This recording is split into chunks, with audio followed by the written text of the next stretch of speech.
আল্লামা ইকবালের একটা শের আছে, খুব কমন শের, সবাই বলেন যে আল্লামা হুজুর প্রায় প্রায় শেরটা তিনি উপস্থাপন করতেন। ও জমানে মে মুআজ্জাজ থে হাম মুসলমান হোকর और तुम खारे हुए तारिके कुरआन होकर। সেই যুগের মানুষেরা কোরআনে কারীমকে তাযীম করার কারণে, ইত্তেমা করার কারণে গোটা পৃথিবীতে তারা সম্মানের উচ্চাসনের সমাসীন হয়েছিল। আজকে মুসলমান কোরআনটাকে ছেড়ে দেওয়ার কারণে গোটা পৃথিবীতে আজকে লাঞ্ছিত, বঞ্চিত, ঘৃণিত জাতিতে রূপ নিয়েছে। এটার মূল কারণ হলো একমাত্র, কেবলমাত্র, শুধুমাত্র কারণ হলো মুসলিম উম্মাহ কোরআন থেকে ছিটকে পড়েছে, কোরআন থেকে দূরে চলে আসছে। আমরা নাকি আগে বানর ছিলাম, কিন্তু এটা কোনো কথা? মানুষ হচ্ছে পৃথিবীর সেরা মাখলুক। আল্লাহ তাআলা মানুষকে সবচেয়ে সুন্দর করে বানিয়েছেন। কমন আয়াত, লাকাদ খালাকনাল ইনসানা ফি আহসানি তাকওয়িম। সে আহসানি তাকওয়িমকে বানর বানায় ফেলতেছে। প্রথম মানুষকে, জোরে বলেন, প্রথম মানুষকে, আমাদের আব্বাকে, উনি ছিলেন কোথায়? জান্নাতে। আমাদের বাপের ভিটা কোথায়? জান্নাতে। একটু জোরে বলেন। জান্নাতে। তো বাপের ভিটা তো জান্নাত। সেই জান্নাত থেকে আব্বা আম্মা, আমাদের বাবা মা, আল্লাহ তাআলার সিদ্ধান্ত অনুযায়ী চূড়ান্ত পাকাপোক্ত হলো, ইন্নী জাইলুন ফিল আরদি খলিফা। قلنا اهبطوا منها جميعا فإما يأتينكم مني هدى فمن تبع هدايا فلا خوف عليهم ولا هم يحزنون। যেদিন তিনি দুনিয়াতে এসেছেন সেই দিনে তিনি কিতাব নিয়ে এসেছেন। সুবহানাল্লাহ বলবেন। কোন নবী কিতাব ছাড়া ছিলেন না। সব নবী কিতাবওয়ালা, শিক্ষিত, জ্ঞানী। কিন্তু এরা কি বলতেছে? সিলেবাসের মধ্যে ঢুকায় দিয়েছে ডারউইনের বিবর্তনবাদ, ঢুকিয়ে দিয়ে বলল মানুষ নাকি আগে বানর ছিল। এটার পিছনে একটা ইতিহাস আছে। ডারউইন একজন ইহুদি। ডারউইন কি? ইহুদি। তো মুসা আলাইহিস সালাতু ওয়াস সালাম ছিলেন একজন ফেমাস পয়গম্বর। তার সময় এই বনি ইসরাইলরা, তারা শনিবারের একটা বিধান ছিল, শনিবারের বিধানকে, ইয়াউমুস সাbt, শনিবারের বিধানকে তারা লঙ্ঘন করেছিল।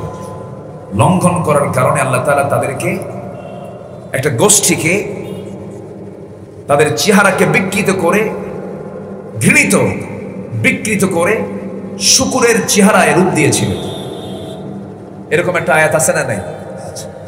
আল্লাহ রাব্বুল আলামিন বলেন, وَلَقَدْ عَلِمْتُمُ الَّذِينَ اعْتَدَوْا مِنْكُمْ فِي السَّبْتِ فَقُلْنَا لَهُمْ كُونُوا قِرَدَةً خَاسِئِينَ। ওরা যখন লঙ্ঘন করেছিল, আল্লাহ তাআলা তাদের চেহারাকে বিকৃত করে বানরের মতো আকৃতি দিয়েছিলেন। বেচারা ডারউইন চিন্তা করলো, এই অভিযোগ শুধু আমরা নেব কেন? গোটা মানবতার উপর এটা চাপায়া দিই, মানুষ সবাই আগে বানর ছিল। কি কথা কি বুঝতেছেন না? এটা একটা ষড়যন্ত্র। আমার বন্ধুগণ, আদম আলাইহিস সালাতু ওয়াস সালাম ছিলেন কৃষি কাজের রূপকার। দাউদ আলাইহিস সালাতু ওয়াস সালাম ছিলেন অস্ত্র নির্মাতা।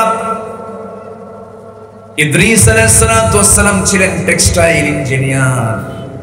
এরকম করে যত পয়গম্বর পৃথিবীতে এসেছেন তাদের দ্বারাই সভ্যতা এসেছে, তারাই সভ্যতা ছড়িয়ে দিয়েছেন। এবং সমস্ত পয়গম্বরদের একটাই মিশন ছিল। সে কি মিশন? যারা পারেন ঠোঁট মিলিয়ে বলুন, وَلَقَدْ بَعَثْنَا فِي كُلِّ أُمَّةٍ رَسُولًا أَنِ اعْبُدُوا اللَّهَ وَاجْتَنِبُوا الطَّاغُوتَ। প্রত্যেকটা পয়গম্বরের একটাই দায়িত্ব ছিল, সেটা হলো তোমরা তাগুতকে পরিহার করে চলো। আর জীবনের সকল জায়গায় ইবাদত, একমাত্র দাসত্ব মেনে চলবে কার? আসতে বলবেন না, কার? আল্লাহ। তোমরা দাসত্ব মেনে চলবে, সবকে ভুলে যেতে পারবে কিন্তু আল্লাহকে ভোলা যাবে না। সব ছেড়ে দেওয়া যাবে কিন্তু আল্লাহকে ছেড়ে দেওয়া যাবে না, কিন্তু আল্লাহর জন্য সব ছেড়ে দেওয়া যাবে। আল্লাহর জন্য সব ছাড়লে আমার উপকার হবে, কিন্তু আল্লাহকে ছেড়ে দিয়ে সব ধরলে আমি শেষ হয়ে যাব। আল্লাহর স্মরণ থেকে গাফিল রাখতে পারে কিছু কিছু বিষয়। আল্লাহ তাআলা এগুলোকে সুন্দর করে উপস্থাপন করেছেন। আমি মূল আয়াতের দিকে আস্তে আস্তে যাচ্ছি, সময় খুবই অল্প, একটু কান লাগাবেন, সবাই মনোযোগ দিয়ে শুনবেন। সূরার নাম হলো সূরা মুনাফিকুন। সূরা মুনাফিকুন নাম তো সূরা মুনাফিকুন, কিন্তু মুনাফিক কি হওয়া যাবে? হওয়া যাবে। মুনাফিক কারা? কাফের, মুশরিক, ইহুদি, নাসারা, বৌদ্ধ, তাহলে মুনাফিক। আমার ভাইয়েরা, এই সূরাটা আমি একটু নিয়ে আসলাম কেন? নিজেকে যদি নিফাক মুক্ত রাখতে পারি, নিজেকে যদি মুনাফিকের চরিত্র থেকে যদি নিজেকে যদি দূরে রাখতে পারি, আমি অনেকটা নিরাপদ হয়ে যাব, আমার জন্য জান্নাতটা ইজি হয়ে যাবে। কিন্তু মুনাফিকের চরিত্র বড় ভয়ঙ্কর। মুনাফিক যে ব্যক্তি হবে তার জন্য জান্নাত না জাহান্নাম? আসতে বলবেন না, জান্নাত না জাহান্নাম? এই জন্য আল্লাহ মুনাফিককে চেনার জন্য মুনাফিকুন দিয়েছেন, কাফেরকে চেনার জন্য সূরা কাফিরুন দিয়েছেন, আবার ইমানদারকে চেনার জন্য সূরা মুমিনুন দিয়েছেন, মুমিনদেরকে চেনার জন্য সূরা মুমিন দিয়েছেন, মুমিনুন দিয়েছেন। এই জন্য মুনাফিক কারা এটা বুঝতে পারলে অবশ্যই বোঝা যাবে ইমানদারও কারা। একটু চোখ বিয়ে করলেই বোঝা যাবে। মুনাফিকরা যা করবে তার উল্টা করবে ইমানদাররা, ইমানদাররা যা করবে তার উল্টা করবে মুনাফিকেরা। বিপরীতমুখী চরিত্র এটা। আল্লাহ রাব্বুল আলামিন এই সূরার নাম মুনাফিকুন দিয়েছেন কেন? মুনাফিকদের তোমরা চিনে নাও, মুনাফিকের চরিত্র যেন না আসে। আল্লাহ তাআলা প্রথম আয়াতেই সুন্দর করে বুঝিয়ে দিচ্ছেন, শোনো মুনাফিক কারা দেখো। ইদা জাআকাল মুনাফিকুনা ক্বালু নাশহাদু ইন্নাকা লারাসূলুল্লাহ ওয়াল্লাহু ইয়া'লামু ইন্নাকা লারাসূলুহু ওয়াল্লাহু ইয়াশহাদু ইন্নাল মুনাফিকিনা লাকাযিবুন। আল্লাহ বলছেন, শোনো আমি নিজের সাক্ষ্য দিচ্ছি মুনাফিক তারাই হবে যারা, যে সমস্ত লোকগুলো মিথ্যা কথা বলে। তাহলে আল্লাহ নিজের সাক্ষী দিয়ে বলছেন মুনাফিকরা কি কথা বলে? সত্য না মিথ্যা? হাসান না মিশা? মিশা কথা বলে। মিথ্যা কথা বলা হলো মুনাফিকদের চরিত্র। কোরআনের আয়াত থেকে আমরা বুঝতে পারলাম। এখন যদি আমরা নিজের জীবনকে প্রশ্ন করি, নিজের নফসকে প্রশ্ন করি, হে আব্দুল্লাহ তুমি কি মিথ্যা কথা বলো নাকি? তুমি কি আমানতের খেয়ানত করো নাকি? তুমি কি ওয়াদা ভঙ্গ করো নাকি? তুমি কি মুখ থেকে বাজে বেহুদা কথা বলো নাকি? যদি আমার নফস যদি বলে ফেলে হ্যাঁ এগুলো করি, তাহলে কিসের সিমটম বলেন? কিসের সিমটম? মুনাফিকের সিমটম চলে এলো। ওমরের মতো মানুষ, কত বড় দামি একজন মানুষ, সাইয়েদনা ওমর ফারুক রাদিয়াল্লাহু তাআলা একদিন এক সাহাবীর সামনে গিয়ে দাঁড়ালেন, যে সাহাবীর কাছে আমার নবীর পক্ষ থেকে তার হাতে মুনাফিকদের একটা তালিকার লিস্ট দেওয়া ছিল। আমার নবীর পিছনে 82 জন মুনাফিক কাজ করত, নবীর পিছনে তারা নামাজও পড়তো। চোখের পানি ফেলে ফেলে কাঁদতো, নবীর ওয়াজগুলো শুনতো, দাড়িগুলো ভিজে যেত চোখের পানি দিয়া। মাথায় টুপি, মুখে দাড়ি, পোশাক আশাক সব ঠিক ছিল, নামাজও ঠিকঠাক মতো পড়তো, কিন্তু তারা মুনাফিক ছিল। যার কাছে এই লিস্টটা ছিল সেই সাহাবীর কাছে ওমর ফারুক গিয়ে বলছেন, ভাই দেখো তো এই 82 জন তালিকার মধ্যে আমার নামটা আছে কিনা, আমার নামটা আছে কিনা। কে বলতেছে? ওমর ফারুক। দেখো তো আমার নামটা আছে কিনা। সঙ্গে সঙ্গে সাহাবী বলছেন, ভাই ওমর আপনি কি বলছেন? না নবীর মুখ থেকে যে কথা বের হয়েছে, ওমর জান্নাতি, আবু বকর জান্নাতি, আপনি তো জান্নাতীর তালিকার লিস্টে থাকা একজন মানুষ, আপনি এই লিস্টে কেন খুঁজতে যান? আপনার নাম তো থাকার কথা নয়। ওমর ফারুক বলছেন, ভাই মাঝে মাঝে আমার কাছে মনে হয় যেন আমার নামটা যেন ওই তালিকায় চলে গেছে, কারণ আমার মধ্যে মাঝে মাঝে ভুল হয়ে যায়, ফাউল হয়ে যায়। আমার বন্ধুগণ, সবার ভাবনার বিষয় আছে না নাই? আসতে বলবেন না, আছে না নাই? মুনাফিকের কোনো চরিত্র নিয়ে আসা যাবে না। মুনাফিকদের ব্যাপারে রাসূল খুব কঠোর ছিলেন।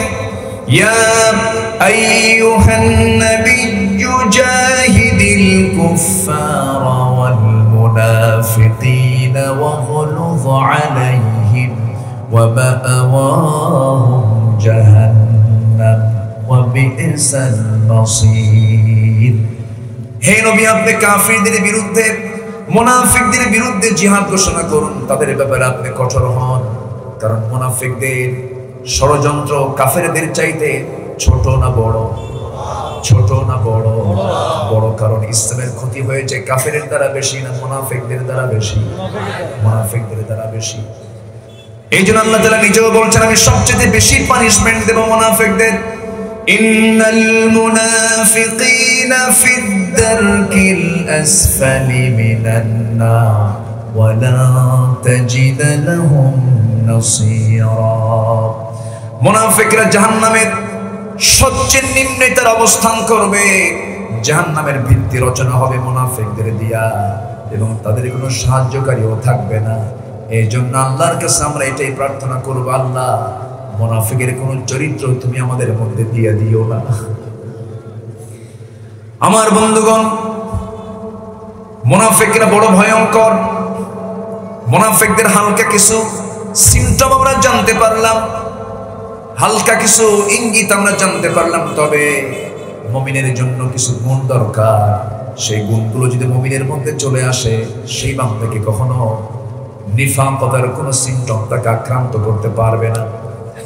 আল্লাহ রাব্বুল আলামিন সূরা মুমিনুনের শুরুতে বলে দিয়েছেন, যারা পারেন চোখ মিলিয়ে বলুন, قد أفلح المؤمنون الذين هم في صلاتهم خاشعون والذين هم عن اللغو معرضون والذين هم للزكاة فاعلون والذين هم لفروجهم حافظون إلا على أزواجهم أو ما ملكت أيمانهم فإنهم غير ملومين فمن ابتغى وراء ذلك فأولئك هم العادون والذين هم لأماناتهم وعهدهم راعون والذين هم على صلواتهم يحافظون أولئك هم الوارثون الذين يرثون الفردوس هم فيها خالدون জোরে বলুন আল্লাহু আকবার।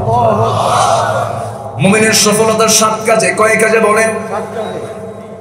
7টা কাজের সফলতা। নাম্বার 1, নামাজ যার খুশুর সঙ্গে আদায় হবে। নাম্বার 2, যে বান্দা তার জিহ্বাটাকে নিয়ন্ত্রণ রাখবে, জিহ্বা দ্বারা কোনো অনর্থক কোনো কথা বলবে না, অনর্থক কোনো বেহুদা কোনো কাজে জিহ্বাটাকে কাজে লাগাবে না। ইদা আসবাহা ইবনে আদম إذا أصبح ابن آدم فإن الأعضاء كل شيء تكفر اللسان اتق الله فينا فإنما نحن بك فإن استقمت استقمنا وإن اعوججت اعوججنا أو كما قال عليه الصلاة والسلام। রাসূল বলেছেন, যখন কোন আদম সন্তান সকালবেলা ঘুম থেকে উঠে সমস্ত অঙ্গ প্রত্যঙ্গগুলো মাথা থেকে পা পর্যন্ত সমস্ত অঙ্গ প্রত্যঙ্গগুলো সব জিহ্বার কাছে এসে জিহ্বাকে প্রশ্ন করে বলে, ইত্তাকিল্লাহ ফিনা, হে জিহ্বা তুমি আমাদের জন্য আল্লাহকে তুমি বেশি করে ভয় করো। ফাইন্নামা নাহনু বিক, কারণ আমরা তোমার সঙ্গে সবসময় থেকে যাই। তুমি জিহ্বা যদি ঠিক থেকে যাও আমরাও ঠিক থেকে যাব, আর তুমি ব্যাঠিক হলে পরে আমরা ব্যাঠিক হয়ে যাব।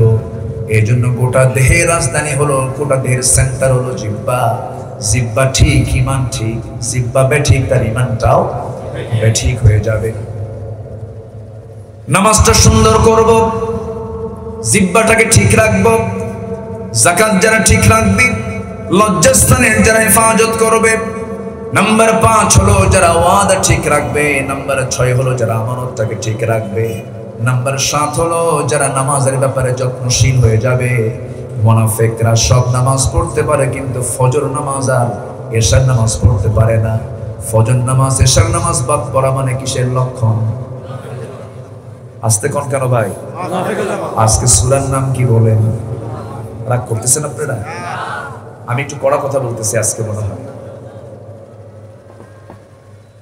আমার ভাইয়েরা, মুনাফিকের কোন চরিত্র আমাদের ভিতরে নিয়ে আসা যাবে না। ওয়াদা করে, ওয়াদা ভঙ্গ করে, আমানতের খেয়ানত করে, মিথ্যা কথা বলে এমন লোক বাংলার জমিনে মনে হয় নাই। যদি বলা হয় এই দেশে কোন পেশার মানুষ, কোন শ্রেণীর মানুষ সবচেয়ে বেশি মিথ্যা কথা বলে, বলেন তো কারা? বলেন না, না বলেন কারা বলে? বলেন। মুনাফিক তো আছেই। কোন পেশা, কোন শ্রেণী, কোন ক্লাসের লোকগুলো সবচেয়ে বেশি উঠতে বসতে সবসময় মিথ্যা কথা বলে? নেতা, কিছু কথা আপনি বলে ফেলেছেন, ঠিক আছে। স্বাধীনতার 52 বছর চলছে আজ। চিন্তা করুন, জাতির শ্রেষ্ঠ সন্তান হলো মুক্তিযোদ্ধারা। কয়েকদিন আগে দেখতে পেলাম 2000 মুক্তিযোদ্ধাকে ভাতা দিয়েছে গভর্নমেন্ট, যাদের জন্ম হলো, যাদের বয়স হলো 52 বছর, আর দেশ স্বাধীন হয়েছে 52 বছর। তাহলে যুদ্ধ করলো কোনদিন? আমার কথা কি বুঝে আসতেছে ভাই? কথা কি বুঝে আসে? এটা কি আমানত রক্ষা হলো না খেয়ানত হলো? খেয়ানত। এরকম করে প্রত্যেকটি জায়গায় আমাদের আমানতের খেয়ানত আছে না নাই? ওয়াদা ভঙ্গ আছে না নাই? মিথ্যা কথা আছে না নাই? মিথ্যা মামলা আছে না নাই? মিথ্যা আসামি সেজে মিথ্যার উপরে ভিত্তি করে আসামি আছে না নাই? এগুলো কি ইমানদাররা করবে? এটা কাদের চরিত্র? মুনাফিকদের চরিত্র। সম্মানিত ভাইয়েরা, এই দেশে তসলিমার পক্ষে কথা বলার লোকও আছে। আফসোস, সেদিন তসলিমা নাসরিন একটা স্ট্যাটাসে লিখেছে যে নবীর দেহ তো পচে গলে শেষ হয়ে গেছে। আমার নবীর দেহ মোবারক কি পচার কথা? নবীদের কবর, নবীদের দেহ কি কখনো মাটি গ্রাস করতে পারবে? পারবে? পারবে না। অথচ তার পক্ষের দোষরও কিন্তু আমার দেশে আছে। আছে না নয়? সব সহ্য করব রাসূলের কোন সুন্নাহ নিয়ে, আল্লাহর তাওহীদকে নিয়ে, রিসালাতকে নিয়ে, ইসলামকে নিয়ে, কোরআনকে নিয়ে যদি কেউ কথা বলে, আমরা তাদের জিহ্বা টেনে ছিঁড়ব।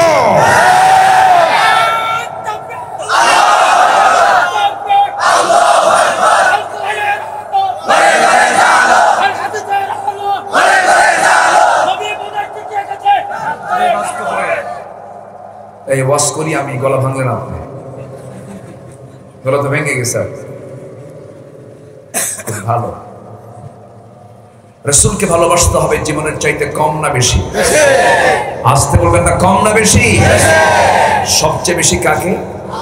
ওয়াল্লাযীনা আমানু আশাদ্দু হুব্বান লিল্লাহ। এক নম্বর ভালোবাসা দিতে হবে কাকে? আল্লাহ কোথায়? বলেন কোথায় তিনি? তিনি কি কাছে কুলে আছেন? তার এলেম আছে, তার এলেমটা সব জায়গায় আছে, কিন্তু তার অবস্থান তো কাছে না। তার কাছে কাছে, কিন্তু আমাদের কাছ থেকে মনে হয় তিনি অনেক দূরে। কেন? তিনি আছেন আর রহমানু আলাল আরশি ইস্তাওয়া। তিনি আছেন আরশ আজিমের সমাসীন। আরশ আজিমটা কত দূর কল্পনাই করা যায় না। তবে আরশ আজিমের মেহমান হয়েছেন পৃথিবীতে একজন, তিনি কে? মুহাম্মদুর রাসূলুল্লাহ সাল্লাল্লাহু আলাইহি ওয়াসাল্লাম। আর শাজিমের তিনি মেহমান হয়েছিলেন। আল্লাহ তো সূর্যের মালিক, চাঁদের মালিক। চাঁদের দেশে মানুষ গেছে না? গিয়েছে। মঙ্গল গ্রহ গেছে। এখন যদি বান্দা চিন্তা করে চাঁদও ভুললাম, মঙ্গল গ্রহ ভুললাম, একটু তারকার দেশে যাব। সূর্য তো যাওয়া সম্ভব না, সূর্য তো জ্বলে পড়ে সারখার করে দেবে। সূর্যের দেশে তো আর যাওয়া সম্ভব না। সূর্য পৃথিবী থেকে এত দূরে, আমরা দেখি প্লেটের মতো, কিন্তু প্লেটের মতো না। 13 লক্ষ দুনিয়া, 228টি দেশ এরকম একটা পৃথিবী। 228 দেশের মতো এই একটা পৃথিবীর মতো 13 লক্ষ দুনিয়া জোড়া দিলে একটা সূর্য হবে। জোরে বলি সুবহানাল্লাহ।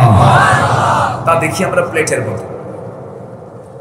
ওই সূর্যের চাইতে আবার তারকা, যে তারকার দেশে আপনি যদি যেতে চান, সেই তারকাটা এত বড়। বেটেল জুইস একটা তারকা আছে, যে তারকা সূর্যের চাইতে 33 কোটি গুণ বড়। জোরে বলে সুবহানাল্লাহ। কয়টা তারকা? একটা। এরকম কি একটা আকাশে আছে? মহাশূন্যে কি একটা তারকা? এক একটা গ্যালাক্সির মধ্যে, সায়েন্স বলছে এক একটা গ্যালাক্সির মধ্যে তারকা আছে 50 বিলিয়ন। অর্থাৎ 1 বিলিয়ন সমান হলো 100 কোটি এক একটা গ্যালাক্সির মধ্যে। এরকম করে মহাশূন্য আল্লাহ রাব্বুল আলামিন অসংখ্য কোটি কোটি তারকারাজি সেট করেছেন। Battle juice, supernova, trans, Proxima সেন্ট্রাই। Proxima সেন্ট্রাই হলো পৃথিবীর সবচেয়ে নিকটবর্তী তারকা। এই তারকার দেশে যদি কেউ যেতে চান, বেড়াতে চান, বর্তমান দুনিয়ার সবচেয়ে দ্রুতগামী নভোযান হলো অ্যাপোলো 11। অ্যাপোলো 11 এর গতি হলো পার আওয়ার, প্রতি ঘন্টায় সে চলে হলো 39,000 কিলোমিটার। 39,000 কিলোমিটার বেগে যদি কেউ রওনা দিয়ে দেয়, সেই তারকার দেশ প্রক্সিমা সেন্ট্রাই সে যাবে। সময় লেগে যাবে 1,15,000 বছর মাত্র। যাবেন কারা কারা? হাত তোলেন। সম্ভব? আসতে বলুন সম্ভব না। এই তো বললাম মহাশূন্যের কত, কুল্লুন ফি ফালাকি ইয়াসবাহুন। এই তো মহাশূন্যের কথা বললাম। আকাশ তো পরেই থাকলো, আকাশটা কত দূর, দূর দিগন্ত সেই নীল আকাশ, ব্লু স্কাইটা কত দূর। এরপরে আছে আরেকটা মহাশূন্য, এরপরে আরেকটা আকাশ, এরপরে মহাশূন্য আরেকটা আকাশ। 7টা আকাশের উপরে হলো আরশ আজিম, সিদরাতুল মুনতাহা। আমার নবীজি 1500 বছর আগে, যেই যুগে পাথফাইন্ডার ছিল না, কোনো বিমান ছিল না, রকেট ছিল না, সেই সময় আমার নবীজিকে আল্লাহ তাআলা তার স্পেশাল ফ্লাইটে করে এই 7টা আসমান পেরিয়ে সিদরাতুল মুনতাহা পর্যন্ত তাকে জিবরাইলকে সাথে করে নিয়ে তার আরশ আজিমের কাছে নিয়ে যাচ্ছেন। সিদরাতুল মুনতাহার কাছে থেমে গিয়েছেন। জিবরিল আমিন বলছেন, ইয়া রাসূলুল্লাহ, আমার আর কোনো ক্ষমতা নাই, আমি আর যেতে পারবো না। সীমান্ত বর্ডার এটা, আপনার জন্য আরো দ্রুতগামী যানবাহন চলে আসতেছে, আপনি চলে যান। আমার নবীজি আরশ আজিমের মেহমান হয়ে গেলেন। 1500 বছর আগে এই দুনিয়ার কিছু বিজ্ঞানী হালকা কিছু তথ্য দেওয়ার জন্য মহাবিজ্ঞানী হয়ে যায়। মার্কনি, ফ্যারাডে, জেনসট, কোপারনিকাস, আইনস্টাইন, ডাল্টন, গ্যালিলিও, এই সমস্ত বিজ্ঞানীদেরকে আমরা মহাবিজ্ঞানের খেতাবটা দিয়েছি। অথচ আল্লাহ রাব্বুল আলামিন তার রাসূলকে 1500 বছর আগে গোটা দুনিয়া তো শুধু নয়, 7টা আসমান সব পেরিয়ে আরশ আজিম পর্যন্ত দেখাইয়াছেন, জান্নাত দেখিয়েছেন, জাহান্নাম দেখিয়েছেন। তিনি আবার কত বড় মহাবিজ্ঞানী, জোরে বলেন সুবহানাল্লাহ। আমার ভাইয়েরা, সে আল্লাহ তাআলা আরশ আজিমের সমাসীন আছেন, তার ইলমটা সব জায়গায় আছে। কিন্তু আমার আল্লাহ আমাকে কত ভালোবাসেন দেখেন, সে আরশ আজিমটা কত দূর। আল্লাহ বলছেন, বান্দার আমি তোর গুনাহ মাফ করব, সেই জন্য প্রত্যেকটা রাত তাহাজ্জুদের সময় আমি দুনিয়ার আকাশে চলে আসি। জোরে বলে সুবহানাল্লাহ। ফিস সামাঈদ দুনিয়া, ফিস সামাঈদ দুনিয়া, দুনিয়ার আকাশে চলে আসি আমি। আলা মিন মুস্তাগফিরিন ফাগফির লাহ, কোন ক্ষমা প্রার্থী আছো? আমি প্রথম আসমানে চলে এসেছি, আমার কাছে ক্ষমা চাবে, আমি তাকে ক্ষমা করে দেব। ক্ষমা দেওয়ার জন্য প্রস্তুত কে? আসতে বলবেন না কে? আল্লাহ বলছেন বান্দা তুই আমার দিকে হেঁটে হেঁটে আসবি, আমি তোর দিকে দৌড়ে দৌড়ে যাব। তুই আমার দিকে 1 হাত আগাবি, আমি তোর দিকে 10 হাত আগাবো। জোরে বলি সুবহানাল্লাহ। এই দুনিয়াতে সবচেয়ে আমাকে বেশি ভালোবাসেন কে? আসতে বলবেন তিনি কে? আল্লাহ আমাকে ভালোবাসেন। কেউ আমাকে সবচেয়ে বেশি ভালোবাসতে পারবে না আল্লাহর চাইতে। কে বলেছে বাবা আপন? কে বলেছে মা আপন? কে বলেছে ভাই আপন? কে বলেছে সন্তান আপন? কে বলেছে আত্মীয় স্বজন আপন? কেউ তো আমার আপন হতে পারে না। আজকে মরে যায়, আজকে দুনিয়া থেকে বিদায় নিয়ে নেই, কি আমার চুল পরিমাণ কোনো উপকার করতে পারবে না। আমার একমাত্র আপন প্রিয়জন বলতে কেউ নয়, একমাত্র আমার আপন প্রিয়জন তিনি কে? আসতে বলবেন না তিনি কে? 24 ঘন্টা আমাকে দেখেন কে? কে দেখেন? আল্লাহ দেখেন। এই মুহূর্তে আপনি মরে যান, এখান থেকে লাশে বাড়িতে আপনি যাবেন, কিন্তু বাড়ির লোকজন আপনাকে ঘরের মধ্যে তুলবে না। আপনার জায়গার বাড়ির মধ্যে হবে না। বউ আপনার কাছে আসবে না, সন্তান আপনার কাছে আসবে না, আত্মীয়স্বজন আপনার কাছে আসবে না। আপনাকে গোসলটা করায় দেবে, গোসল হয়ে যাবে, কাফনের কাপড়টা পরায় দেবে, জানাজার জন্য ঘোষণা হয়ে যাবে, নামটা চেঞ্জ হয়ে লাশ হয়ে যাবে, জানাজা শুরু হয়ে যাবে। লোকজন আপনাকে সব দেখে দেখে চলে যাবে, চোখের পানি ফেলে ফেলে কাঁদবে, কিন্তু মাগার কেউ আপনাকে আর বুকে কাছে টেনে নেবে না।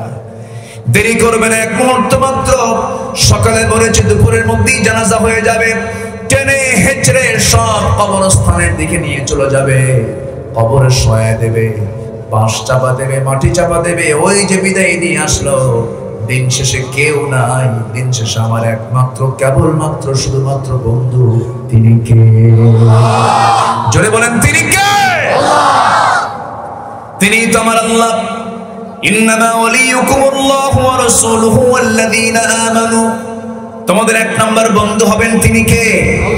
আবার আরেক জায়গায় বলছেন কুল ইন কানা আবাউকুম ওয়া আবনাউকুম ওয়া ইখওয়ানুকুম ওয়া আযওয়াজুকুম ওয়া আশীরাতুকুম ওয়া আমওয়ালুন ইqtaraftumuha ওয়া তিজারাতুন تخشون كسادها ومساكن ترضونها أحب إليكم من الله ورسوله وجهاد في سبيله فتربصوا حتى يأتي الله بأمره والله لا يهدي القوم الفاسقين। জোরে বলুন আল্লাহু আকবার। সূরা তাওবা আয়াত নাম্বার 24। আল্লাহ রাব্বুল আলামিন 8টা ভালোবাসার কথা বলেছেন। বাপ, ভাই, স্ত্রী, এরপরে আত্মীয় স্বজন, মাল, ব্যবসা, তোমার বসবাসের যোগ্য ঘর, এগুলো তোমার চাইতে তোমার কাছে যতটুকু ভালো মনে হয় তার চাইতে বেশি প্রিয় মনে হবে কাকে? আসতে বলবেন না কাকে? নাম্বার 2 হচ্ছেন মুহাম্মদ সাল্লাল্লাহু আলাইহি ওয়াসাল্লাম, এবং নাম্বার 3 হলো জিহাদকে। নাম্বার 3 বলেন জিহাদকে। অনেকে বলে এখন নাকি জিহাদ নাই। এই জাতীয় বক্তব্য তাদের মুখ থেকে বের হয় যারা মুনাফিক, ঠিক কি না? ইসলামে জঙ্গিবাদ নাই, ইসলামে সন্ত্রাসের কোনো স্থান নাই, কিন্তু জিহাদ আছে না নাই?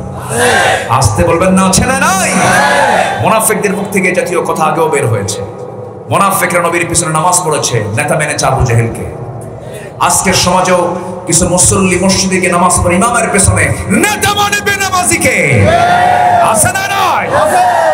এরা সব মুনাফিক। এরা সব কি? মুনাফিক। আমার ভাইয়েরা, মুনাফিকরা বড় জঘন্য। মুনাফিকরা আল্লাহর জিকির করতে পারে না। তারা সম্পদ নিয়ে, সন্তান নিয়ে, তাদের দুনিয়া নিয়ে তারা ব্যস্ত হয়ে পড়ে। মুনাফিকদেরকে সতর্ক করছেন, ইমানদারকে সতর্ক করে বলছেন ইমানদারেরা মুনাফিকদের চরিত্র যেন না আসে। ইয়া আইয়ুহাল্লাযীনা আমানু লা তুলহিকুম আমওয়ালুকুম ওয়ালা আওলাদুকুম আন যিকরিল্লাহ ওয়া মান ইয়াফআল যালিকা ফাউলাইকা হুমুল খাসিরুন। ইমানদারেরা তোমরা তোমাদের জীবনকে ধ্বংসের দিকে নিয়ে যেও না। আল্লাহর স্মরণে তোমাদের সম্পদ, তোমাদের সন্তানাদি, তোমাদের সম্পদ যেন আল্লাহর জিকিরে যেন উদাসীন না করে দেয়, আল্লাহর জিকিরে যেন তোমাদেরকে গাফেল না রাখে। সম্পদ সন্তান যেন তোমাদেরকে অন্যদিকে না নিয়ে যায়। সম্পদ এবং সন্তানের কারণে মুনাফিকরা ওই দিকে চলে যায়। ইমানদার কখনো দুনিয়ার কোনো মোহে আল্লাহকে ভুলে যেতে পারে না, আল্লাহকে ভুলে যেতে পারে না। সাহাবায়ে কেরাম তার উজ্জ্বল দৃষ্টান্ত। যুদ্ধের ডাক এসেছে, কেউ বসে নাই। জিহাদের ডাক এসেছে, কেউ বসে নাই। খেজুর বাগানের তারা ওজোর দেন নাই, ব্যবসার কোনো ওজোর দেন নাই, অসুস্থতার কোনো ওজোর দেন নাই, বাড়িতে কোনো বিষয়ের কোনো ওজোর দেন নাই। যখন ডাক এসেছে, ডাক আসতে দেরি হয়েছে, যেতে দেরি হয় নাই। মুনাফিকরা এই কাজটা করতে পারে না। উহুদের ময়দানে আমার নবীজি যখন 1000 সৈন্য নিয়ে যখন মসজিদে নববী থেকে বের হয়ে গেলেন, বের হয়ে যখন তিনি উহুদের প্রান্তরের কাছাকাছি চলে গেলেন, মুনাফিকদের একটা দল এসে বলতেছে, ইয়া রাসূলুল্লাহ, কাফিরদের সৈন্য সংখ্যা কত? 3000। আমাদের সৈন্য সংখ্যা কত? 1000। এই কথা শোনার সঙ্গে সঙ্গে রাসূল বলছেন, কি প্রশ্ন করছো তোমরা, কি বলতে চাও বলো। সঙ্গে সঙ্গে মুনাফিকরা বলতেছে, এশার নামাজের সময় একটু কম থাকে না বেশি থাকে? বেশি থাকে, একটু সময় লাগুক না। আমরা শুনতে রাজি আছি তো? জি। এই মাহফিলকে যারা সফল করার জন্য যারা সহযোগিতা করেছেন, মাননীয় মেয়র মহোদয় সহ প্রশাসন সহ যারা এই মাহফিলকে যারা সফল করার জন্য যারা এগিয়ে এসেছেন, আল্লাহ তুমি তাদের সবাইকে উত্তম জাযায়ে খায়র দিয়ে দাও। জোরে বলি আমিন, জোরে বলি আল্লাহুম্মা আমিন। সম্মানিত ভাইরা, তাহলে মুনাফিকের কোন আলামত আমাদের মধ্যে রাখা যাবে না। মুনাফিকরা এত ভয়ঙ্কর, এরা যে জায়গায় যাবে সেই জায়গায় পেঁচ লাগাবে। আমার নবীজিকে সবচেয়ে বেশি কষ্ট দিয়েছে কারা? বলেন, সবচেয়ে বেশি কষ্ট দিয়েছে কারা? মুনাফিকরা। আমার নবীর একজন প্রিয় সাহাবী ছিলেন, তার বাপটাও ছিল মুনাফিক। কাছাকাছি লোকই তো এরা মুনাফিকি করেছে। আমার নবীজি কোন এক অভিযান থেকে, যুদ্ধের ময়দান থেকে ফিরে আসতেছেন। ফিরে আসার মাঝে আমার নবীজির সাথে ছিলেন উম্মুল মুমিনিন আম্মা জান আয়েশা সিদ্দিকা রাদিয়াল্লাহু তাআলা আনহা। আমার নবীজি আবার কোন যুদ্ধে গেলেও স্ত্রীকে সাথে নিয়ে যেতেন। উহুদের মতো কণ্ঠকে কেউ না একটা জিহাদের ময়দান রাসূল স্ত্রীকে রেখে যান নাই, সাথে নিয়ে চলে গেছে। আলহামদুলিল্লাহ। বউর সাথে নিয়ে যাওয়া ভালো, এতে ঈমানটা মজবুত থাকে। ঈমানটা কি থাকে? বউ হচ্ছে ঈমানের পাহারাদার। বউ কি? ঈমানের পাহারাদার। কেমন করে আমি বললাম এই কথাটা? আমি বলি এই জন্য, আপনি আপনার সাথে স্ত্রীকে নিয়েছেন, আপনি কি পারবেন স্ত্রীকে সামনে রেখে কোনো পর নারীর দিকে তাকায় থাকতে? বলেন, পারবেন? পারবেন। যদি হঠাৎ করে যদি নজর পড়েই যায়, হয়তো 30 সেকেন্ড ছায়া ছিলেন, তাকাইছেন পর নারীর দিকে, এটা যদি আপনার স্ত্রী যদি কোনো মতে টের পায়, হয়তো সেই সময় কিছু বলবে না। বাড়িতে ফেরার পরে যখন বলবেন, সুইটি 1 গ্লাস পানি দাও তো, তোমার সুইটি ছায়া থাকো আরেক দিকে, তোমার নজর আগে ঠিক করো, আমারে তুমি মহব্বত করো না। তো বিষয়টা হলো, স্ত্রী হচ্ছে এমন একটা জিনিস, স্ত্রীকে সাথে রাখলে পরে ইমানের মজবুতি আসে না নাই? আচ্ছা। আর রাসূল আমার জীবনে একবার হজ করেছে। সে হজের সফরেও আম্মা জান আয়েশা সিদ্দিকা রাদিয়াল্লাহু আনহার সাথে ছিল। এবং ইহরামের কাপড় পরার আগে সহিহ বর্ণনা, আম্মা জান আয়েশা বলেন যে রাসূল আমার সঙ্গে সহবাস করলেন, এরপর ইহরামের কাপড় তিনি পরে নিলেন। এই জন্য স্ত্রীর সাথে থাকা দরকার আছে না নাই? কিন্তু স্ত্রী তো এখন সাথে থাকে না, থাকে হলো গার্লফ্রেন্ড। যুবক গল্প করে, তোর কি গার্লফ্রেন্ড আছে? না তো। কিন্তু তুই তো কোনো মানুষই না, তুই এই যুগের কোনো মানুষ হলে নাকি যার জীবনে একটা গার্লফ্রেন্ড নাই, সে কি মানুষ? দেখছেন? এই হচ্ছে অবস্থা। আজকে সমাজটাকে পশুর সমাজে রূপ দিতে চায় একটা পশু সমাজ। আছে না নাই? আসতে বলবেন না, আছে না নাই? পশুত্বের মানসিকতা নিয়ে যারা সমাজে পশুর মতো চলাফেরাকে যারা অনুমোদন দিতে চান,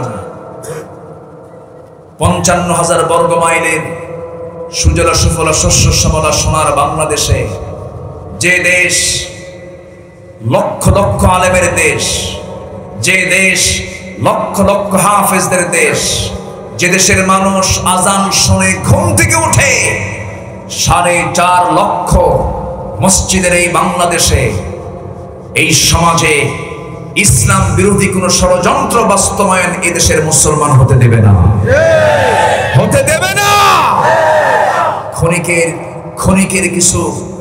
ক্ষণিকের কিছু উস্কানি আসতে পারে, কিন্তু টিকবে না। ইসলাম ছিল, আছে, আমি আপনি থাকবো না, ইসলাম থাকবে। ইসলাম কি? আল্লাহু মুতিম্মু নূরিহি ওয়ালাউ কারিহাল কাফিরুন। কাফেরদের জ্বালা যন্ত্রণায় কোনো আসে যায় না, দিন তার সঠিক মঞ্জিলে পৌঁছে যাবে। জোরে বলি ইনশাআল্লাহ। মুনাফিকরা ষড়যন্ত্র করে টিকে থাকতে পারে নাই, এখনকার মুনাফিকরাও পারবে না। জোরে বলি ইনশাআল্লাহ। কষ্ট পাচ্ছেন? আমার নবীজি অভিযান থেকে ফিরে আসতেছেন, আম্মা জান আয়েশা সিদ্দিকা রাদিয়াল্লাহু তাআলার সাথে ছিলেন। তিনি ছিলেন উটের পিঠে হাওদার ভিতরে। তো উটের পিঠে হাওদার মধ্যে তিনি ছিলেন। হঠাৎ করে লম্বা সফরের কারণে তার প্রকৃতির চাপ জাগলো। প্রকৃতির চাপ যখন চলে আসলো, তিনি বললেন উটটা থামাও। উটটা থামানো হলো, হাওদাটা নিচে নামানো হলো, পালকি নিচে নামানো হলো। তিনি পালকি থেকে নেমে পর্দার নিয়ম রক্ষা করে তিনি আড়ালে চলে গেলেন। শৌচকার্য করতে গিয়ে তার একটু দেরি হলো, বিলম্ব হলো। এই বিলম্ব হওয়াতেই এই দিকে হয়েছে কি, সাহাবী যিনি দায়িত্বে ছিলেন তিনি করলেন কি, হাওদাটা তুলে নিয়ে উটের পিঠে বসায়া দিলেন। উনি আর লক্ষ্য করেন নাই যে ভিতরে আম্মা জান আয়েশা আছেন কিনা। মানে তিনি এত ওজন শূন্য ছিলেন, তিনি এত চিকন ছিলেন যে টের পায় নাই যে এর মধ্যে আয়েশা আছে না নাই, আম্মা জান আছে না নাই। ভাবছে আছে, এই মনে করে উঠায় নি, সব রওনা দিয়েছে, সব চলে গেছেন। আম্মা জান আয়েশা সিদ্দিকা এসে দেখেন কেউ নাই। আমার নবীজি আবার যুদ্ধের কৌশল হিসাবে তিনি বললেন, একজন সাহাবীকে দায়িত্ব দিয়েছিলেন, সাহাবী সাফওয়ান এদিকে আসো, যদি কোনো সাহাবী বাদ পড়ে যায়, সফরে তো পিছনে বাদও পড়তে পারে, তুমি সবার শেষে আসবে। তুমি সবার শেষে, তোমার দায়িত্ব হচ্ছে যারা বাদ পড়বে তাদেরকে তুমি অত্যন্ত যত্নে সহকারে তাদেরকে সঙ্গে করে নিয়ে তোমার দায়িত্ব হলো মদিনা পর্যন্ত পৌঁছায় দেবে। বাদ তো কেউ পড়ে নাই, বাদ পড়েছেন মিসেস মুহাম্মদ সাল্লাল্লাহু আলাইহি ওয়াসাল্লাম। তিনি দূর থেকে লক্ষ্য করলেন কে যেন বসা, চাদর মুড়ি নিয়ে কে বসে আছে। দূর থেকে লক্ষ্য করে কাছাকাছি এসে দেখেন না, এটা আম্মা জান আয়েশা। চিনলেন কেমনে? পর্দার বিধান যখন আসে নাই, পর্দার আয়াত যখন নাজিল হয় নাই, তখন তিনি তাকে দেখেছিলেন, চিনতে পারলেন। বলেন আপনি কি আম্মা জান আয়েশা? হ্যাঁ। আপনি কোনো টেনশন করবেন না, আপনি তো আমাদের মা, নবীদের স্ত্রী আমাদের কি মা। আপনি কোনো টেনশন করবেন না, আপনাকে আমরা অত্যন্ত যত্নের সাথে আমি আপনাকে নিয়ে যাব। রাসূল আমাকে এই দায়িত্বই দিয়েছেন, আপনি টেনশন মুক্ত থাকেন। আমার ভাইয়েরা, কথাটা বলার উদ্দেশ্য হলো মুনাফিকরা কত জঘন্য চরিত্রে হতে পারে, এই জাতীয় চরিত্র আমাদের জীবন থেকে মুছে ফেলতে হবে। এই জন্য এই কথাগুলো আমি বলতে চাচ্ছি। মুনাফিক কিন্তু কাফেরদের মধ্যে হয় না, মুনাফিক কিন্তু মুশরিকদের মধ্যে হয় না, মুনাফিক কিন্তু ইহুদি নাসারার মধ্যে হয় না, মুনাফিক হয় মুসলিম নামধারী কিছু লোকের ভিতরে। আছে না নাই? আচ্ছা, আমার নবীজি মদিনায় চলে এসেছেন।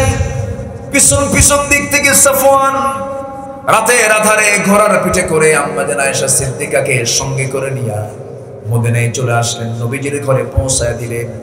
কিন্তু এই কথাটা যখন মুনাফিকদের কানে চলে গেছে, মুনাফিকরা এই কথাটাকে বিশাল বড় আকার করে ফেললো। পরের দিন সকালে ব্রেকিং নিউজ দিল, আপডেট নিউজ দিল, তোমরা কি জানো কেউ গত রাত্রে সাফওয়ান তার ঘোড়ার পিঠে আয়েশাকে সঙ্গে করে নিয়ে গোটা রাত সফর করে আসছে। আয়েশার চরিত্র ঠিক নাই। আমার কথা কি বোঝা যায়? সবাইকে আমার কথা বুঝতেছেন? এই জাতীয় চরিত্রের লোক তো সমাজে নাই বললেই চলে। আছে? ক্বালা ইয়াকুম ফিয-যন্ন, তোমরা কুধারণা থেকে বেঁচে থাকো। এটা কার কথা? আল্লাহর কথা। এমন জাতীয় কথা যখন গোটা মদিনার টপ নিউজ হয়ে গেল। সবার কানে কানে মুনাফিকরা ছড়িয়ে দিয়েছে। মুনাফিকদের কথাগুলো তো দ্রুত সরে যায়, তাদের লক্ষ্য হলো এই কথাটা দ্রুত ছড়িয়ে পড়ুক। ব্রেকিং নিউজ হয়ে গেল, আপডেট নিউজ হয়ে গেল, টপ নিউজ হয়ে গেল। নবীর কানেও যখন এই সংবাদটা চলে গেছে, নবীজি যখন শুনতে পেলেন, নবীজি শোনার সঙ্গে সঙ্গে মনটা একটু তার খারাপ হয়ে গেল। স্ত্রীর বিরুদ্ধে কোনো কথা শুনলে কি স্বামীর ভালো লাগার কথা নাকি? ভালো লাগলো না। তিনি আস্তে করে ঘরের মধ্যে ঢুকলেন, কিচ্ছু বললেন না। ঘরের মধ্যে ঢুকে আস্তে করে আম্মা যেন আয়েশাকে ডাক দিয়ে বলছেন, আয়েশা, কি যেন একটা কথা আমার কানকে ভারী করে দিয়েছে।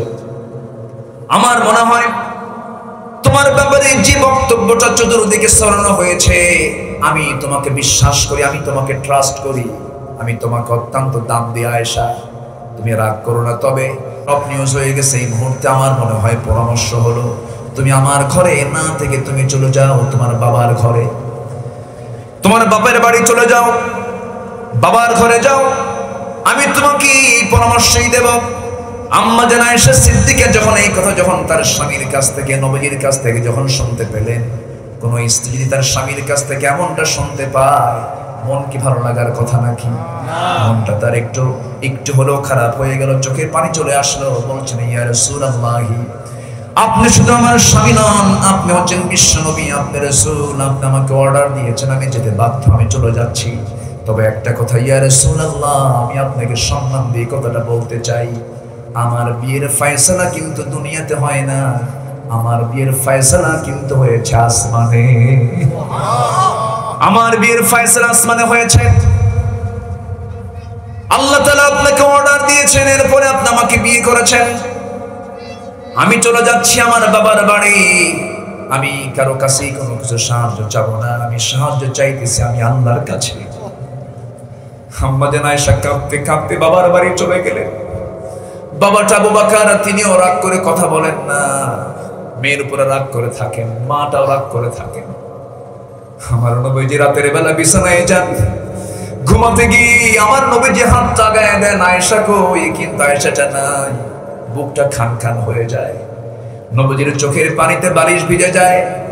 ওইদিকে আম্মা জান আয়েশা সেজদায় পড়ে পড়ে কাঁদতে কাঁদতে না খায়া নখের মতো চিকন হয়ে গেছে। নবীও কান্দে, আয়েশাও কান্দে। নবীকে দেখে সাহাবীরাও কান্দে, আর মুনাফিকরা মুস্কি মুস্কি হাসে। এখনো মুনাফিক কিছু হাসার আছে না নাই? আসতে বলবেন না, আছে না নাই? আলেমদেরকে দেখলে যাদের গা জ্বলে তারা টাটকা মুনাফিক, ঠিক কি না?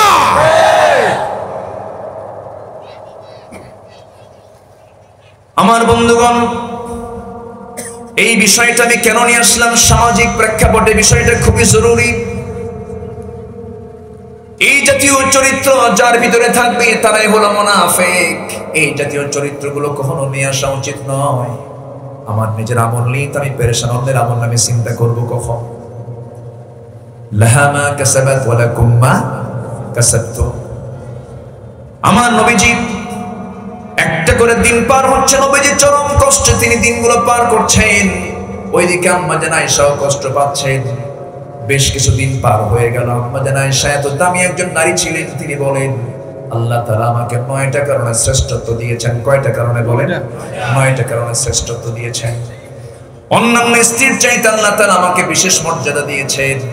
নাম্বার 1 হলো আমি একমাত্র আয়েশা, আমার বিয়ে হয়েছে 9 বছরে, 7 থেকে 9 বছরে, 13 বছরে নববধূ হয়ে নবীর ঘরে আমি পদার্পণ করেছি। আমি একমাত্র কুমারী স্ত্রী, অবিবাহিতা স্ত্রী ছিলাম আমি নবীজি। এরপর আমি একমাত্র আয়েশা, জিবরাইলকে নিজের চোখে দেখেছি। আমি এবং রাসূল একই বিছানায় যখন শুয়ে থাকতাম, একই চাদরের নিচে, ওই সময় জিবরাইল ওহী নাযিল করতেন। জোরে বলেন সুবহানাল্লাহ। আমি আয়েশা নিজেকে ধন্য মনে করি। নবীজি আমার ঘরটা কি তিনি বেশি পছন্দ করতেন।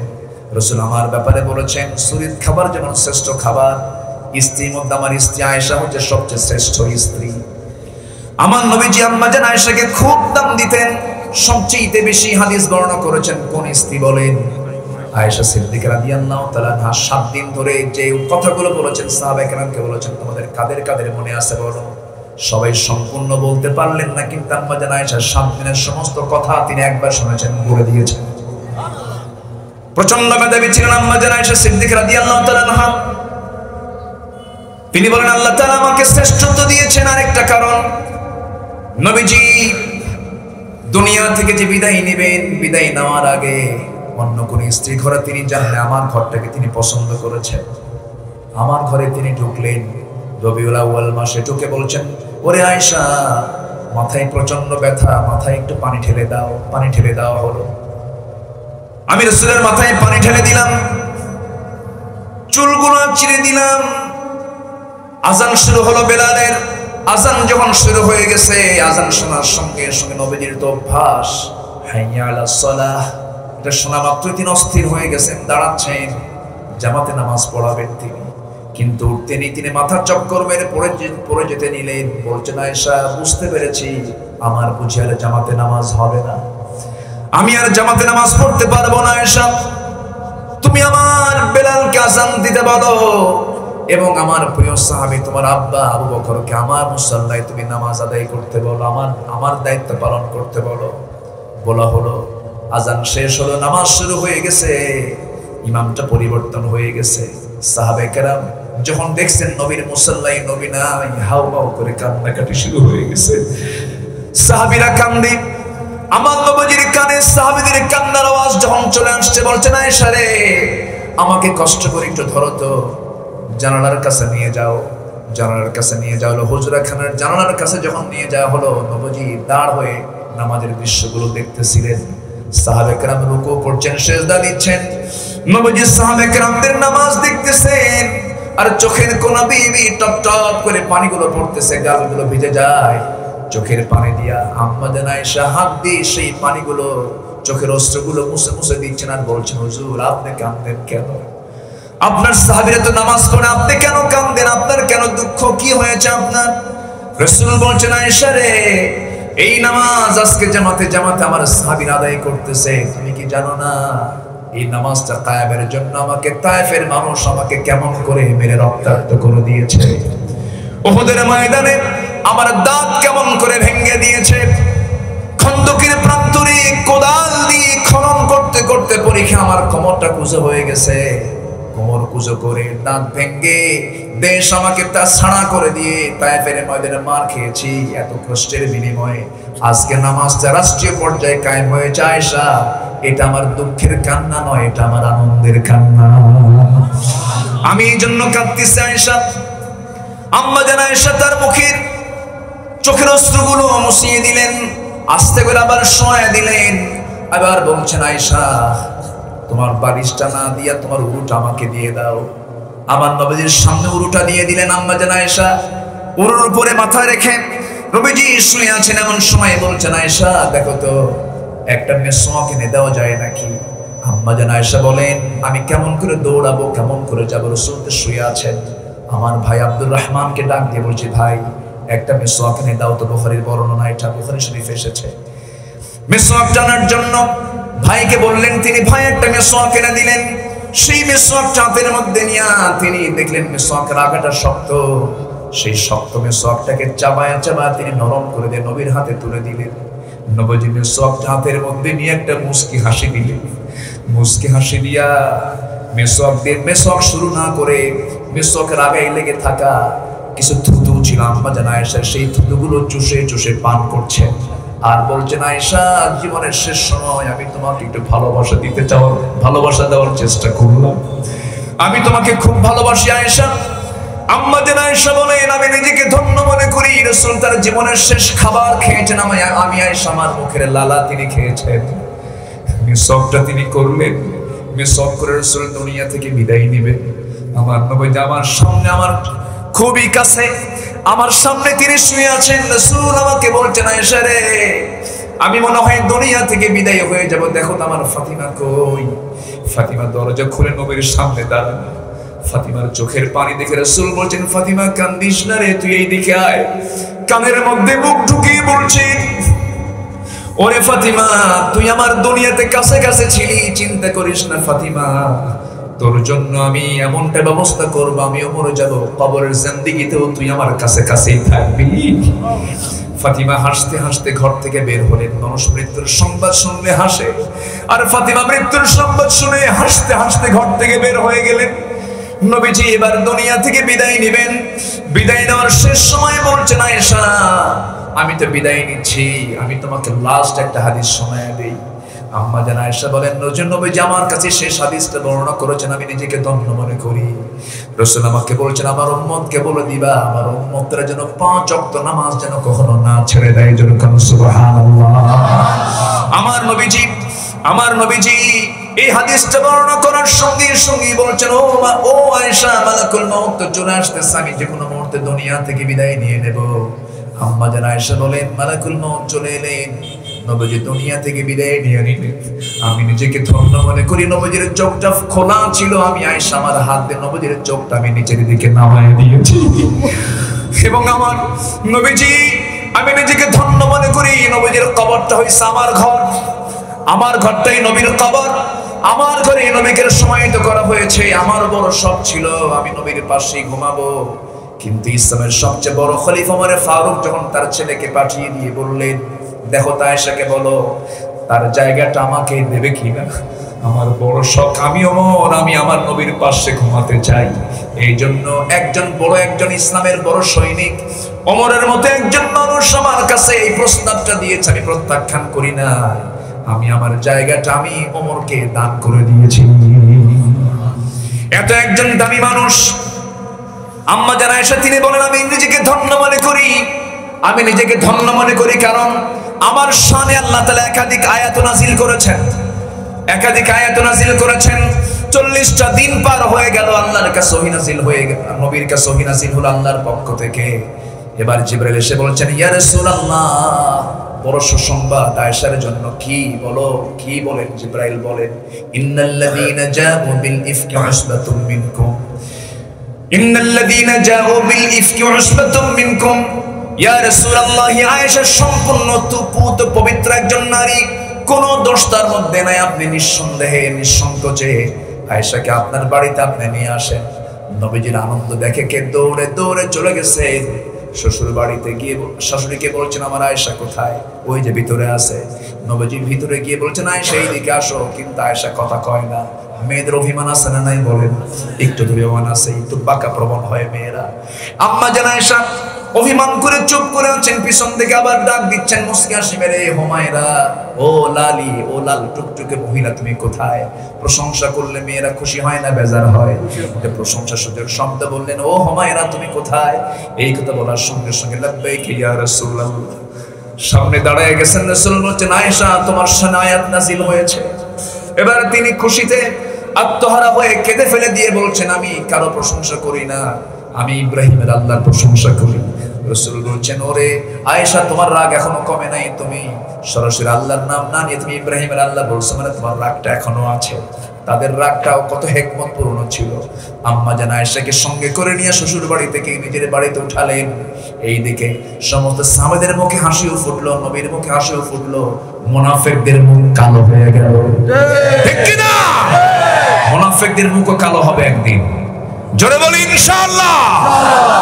সেই দিন আসবে, তবে আমাদের ঈমানটা পাকাপোক্ত করতে হবে। আল্লাহ কবুল করুন। আমিন। জীবনে 5 ওয়াক্ত নামাজ ছাড়বো না, কারা কারা হাত তুলে দেখা। জোরে বলি ইয়া আল্লাহ, ইয়া আল্লাহ, আরো জোরে বলি ইয়া আল্লাহ। আমাদেরকে 5 ওয়াক্ত সালাত আদায় করার তৌফিক তুমি আল্লাহ দিয়ে দাও। জোরে বলি আমিন, আরো জোরে আমিন, আরো জোরে আমিন। আল্লাহ কবুল করুন। অনেক কথাই হয়ে গেল, অনেক কথাই হলো। সম্মানিত মুসল্লিবৃন্দ, দ্বীনি ভাইরা, সবাই নামাজ পড়বো তো নাকি? পড়বেন না নামাজ? আল্লাহ কবুল করুন। আমি যেখান থেকে কথা বলছিলাম, প্রথম আয়াত আল্লাহ তাআলা জিকিরের কথা বলেছেন। কিসের কথা? জিকির। সেকেন্ড আয়াত আল্লাহ তাআলা বলেছেন, তোমরা আখিরাতের জন্য কিছু পাঠাও, কিছু পাথেয় পাঠাও, কিছু খরচ করো, কারণ তোমার যখন মৃত্যুর সময় এসে যাবে তুমি তখন আর কিছু করতে পারবে না। অতএব মৃত্যুর আগেই তোমাকে কিছু পাথেয় পাঠাতেই হবে। এই পরামর্শ কে দিচ্ছেন? ওয়ানফিকু মিম্মা রাযাকনাহুম মিন ক্বাবলি আন ইয়াতি আহাদাকুমুল মাউত। চিন্তা করুন, এইজন্য এই পরামর্শ কে দিচ্ছেন? আমরা সবার আগে কার পরামর্শ নেব? আল্লাহর পরামর্শ নেব। মৃত্যুর পূর্বে আমরা খরচগুলো করবো, তাছাড়া আফসোস করবো আমরা, আল্লাহ আবার যদি দুনিয়াতে পাঠাতা, আর তো সুযোগ নেই। এই জন্য আমরা এখন থেকে প্রিপারেশন নেব, জিকির করতে ভোলা যাবে না। আর ইফকের ঘটনা থেকে আমরা আরেকটা বিষয় শিক্ষা নিলাম, সেটা হলো রাসূল যদি গায়েব জানতেন তাহলে বলতেন, আয়েশা এগুলো সব মিথ্যা ভিত্তিহীন মুনাফিকদের কথা, ওগুলো বাদ দাও, তুমি আমার ঘরেই থাকো। এখান থেকে প্রমাণ হলো রাসূল কোনো গায়েব জানতেন না। কিন্তু আজকে আমার দেশের কিছু দরবারের ভণ্ডরা গায়েব জানে, আছে না নাই? বাচ্চা হয় না, চলে যায় দরবারে। বাচ্চা হলে চলে যায় কোথায়? দরবারে। বাচ্চা দেওয়ার মালিক কে? আল্লাহ। ছেলে দেন কে? আল্লাহ। মেয়ে দেন কে? আল্লাহ। দেন না কে? আল্লাহ। ফয়সালা কার? আল্লাহ। পৃথিবীর কেউ এগুলো ফয়সালা করতে পারবে না। আমরা চাইবো কার কাছে? আল্লাহ। ওয়া ইদাস্তাআনতা ফাস্তাঈন বিল্লাহ। যখন তুমি চাইবেই আল্লাহর কাছে যাবে। কার কাছে যাবে? আল্লাহর কাছে যাবে। অন্য জায়গায় চাওয়া মানে স্পষ্ট শিরকের কাজ। সে মুশরিক হয়ে দুনিয়া থেকে বিদায় নেবে। এইজন্য এই ভুলটা যেন আমরা কখনো করুণাক্ষরে না করি। এই মস্তক কার সামনে আমরা অবনত করব? আল্লাহর সামনে আমরা অবনত করব। শোনেন, কোন এক লোক গেছে হুজুরের কাছে তাবিজ নিতে। কি নিতে গেছে? তাবিজ নিতে। তো তাবিজ নিতে গেছে, উদ্দেশ্য হলো একটা মেয়েকে সে ভালোবাসে, কিন্তু সেই মেয়েটা ওকে ভালোবাসে না। এরকম আছে না এখন? এই আছে না? বলেন, খুব ভালোবাসা। এটা কি ভালোবাসা না নোংরামি? বিয়ের আগে কোনো ভালোবাসা আছে? ইসলামে ভালোবাসা হয় বিয়ের আগে না বিয়ের পরে? আর ইসলাম ছাড়া সেটা কি বিয়ের আগে না পরে? ইসলাম ছাড়া যেটা সেটা কি বিয়ের আগে? বিয়ের আগে তো ভালোবাসা হয়ে যায়, বিয়ের পরে আর ভালোবাসা থাকে তখন কি লেখি, তখন কি হয়? কি লেখি। তো মেয়েটা ভালোবাসে না, ছেলে তাকে ভালোবাসে। হুজুরের কাছে গিয়ে বলতেছে, হুজুর এমন একটা তাবিজ দিবেন যে তাবিজে আমার পছন্দের সেই মেয়েটা যেন দৌড়ে যেন আমার কাছে চলে আসে। তো হুজুরটা ভালো, তো হুজুর বলতেছে, আচ্ছা যদি তাবিজে যদি এই কাজটাই হতো, তোর প্রিয় মানুষ তো তোর কাছে যাওয়ার কথা না, তো ও তো আমার কাছে চলে আসতো। কথা কি বুঝতেছেন? কার কাছে আসতো? আমার কাছে আসতো। কাজ করব আমি আর পাবি তুই, এটা কেমন কথা? এই কথাটা বলার উদ্দেশ্য হলো, অনেকের মধ্যে এই সমস্ত আকীদা আছে না নাই? কোন তাবিজ, কোন কিছু আমাকে আপনাকে বাঁচাবে না।